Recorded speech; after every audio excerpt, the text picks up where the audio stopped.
Reignite Your Intuition, the show to grow your intuitive self. Today I talk about if we continue like this, then cheers. Most probably you haven't heard something kind of bad in a title, but yeah, then cheers. It has nothing to do with becoming an alcoholic. If you listen to the podcast, you'll find out why. My name is Angela and I'm a highly intuitive person by birth. What makes me the expert in supporting you regaining your intuition. As a psychic life coach, it is my passion to support people by becoming themselves. Trusting fully your intuition takes time and is a very individual process. I share with you my knowledge and hands-on strategies that I have developed to support you in your daily lifestyle.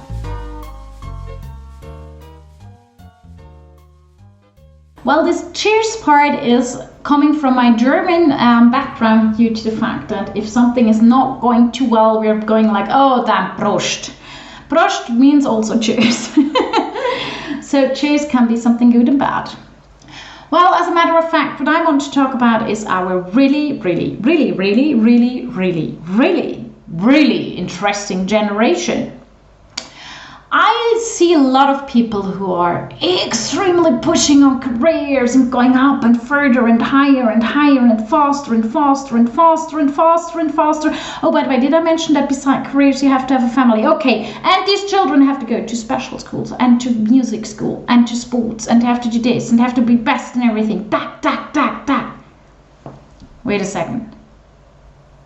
Is the generation that's facing burnout more often than any others really breeding the next generation worse than themselves with pushing and pushing and pushing and pushing?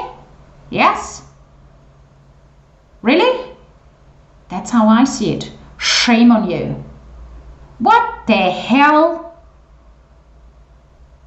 I do agree that sometimes a little push here and there and a certain organization, so children learn to live in this world and blend in, not all the time, still have their own mindset, still have their own ideas, but sometimes blending in little things is okay. But are you guys nuts out there?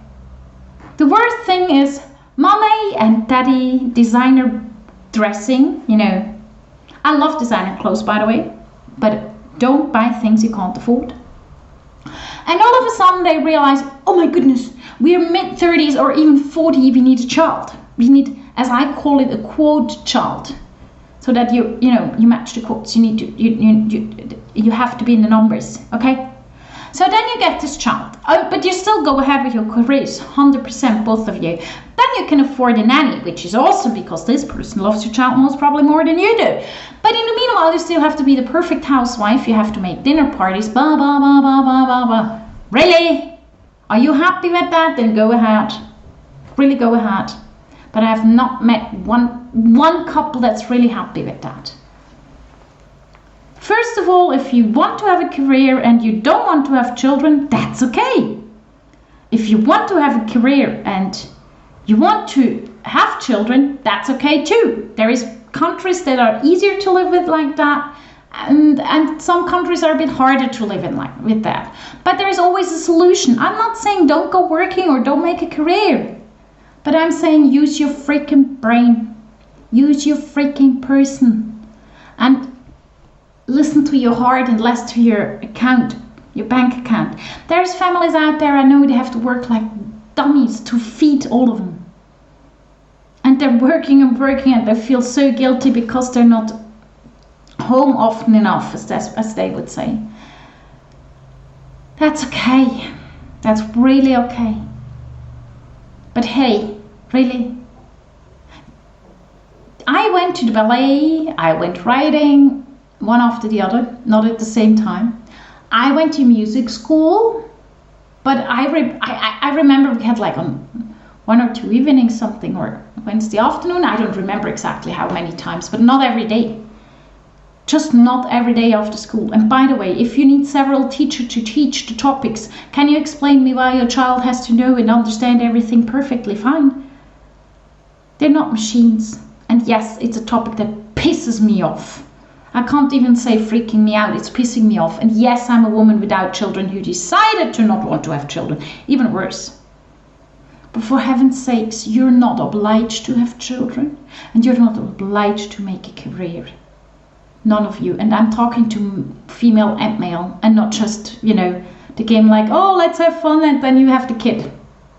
No. It takes the two of you. It takes also the two of you that men can reduce working from 100% so they can see their children more often.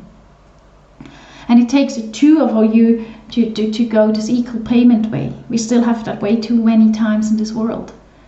But guys, really? Burnout and pushing your children?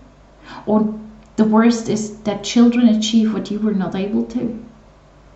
Let them grow within themselves instead of being a little person, which might be you.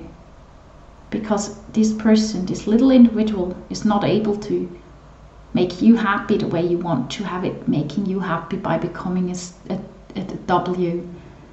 Because if this little girl or boy is able to match what you couldn't, part of you will always be jealous. On the outside you're happy, but on the inside you're jealous. Not that you're consciously jealous, most probably it's subconsciously. Because you did everything that this little person achieved, and now she achieved it, and so. And yes, that's a thing that moms and dads have. I see it on myself very often while working, how people react on things that I'm like, what? Really? So please, I'm begging you. I'm really begging you to stop this pushing. To let them grow within themselves, to their own personality, to become who they really are, and not who you want them to become. This is the point. Let them become who they are and let them grow in who they are, and don't, or at least try not to give them the feeling to feel guilty, not to do what you want them to do. Because all they need of you is love. But the way you love them is probably not the way they love you, because they're another generation. As an example, my parents' generation are the after-war children, many years after the war. Well, not so many, but at least some years after the war. Few years later, some 30 years later, there was this beautiful woman writing books for children like Pippi Longstocking and Children from Bullerbyn, and I was able to read all of them. And the way that these children of Bullerbyn experienced life, I wanted to too. And guess what? My parents did their best, but I wanted something else because I was another generation. And I expected something else. And it took me a while to understand they do what they can do and I do what I can do, and then we meet in the middle. It's pretty simple, due to respect, open hearts, and unconscious love. Unconscious? No. Just tricking you. Unconditional love is a very, very, very, very, very conscious way of loving. Unconsciously you love anyways, but in a different way. So please take good care of yourself, because then when they see how you treat yourself, they learn how important they are to treat themselves as well. As very important. And just a little note at the end, this was my second last podcast. Next week there will be my last podcast coming out in English. Don't miss that one. Have a good day.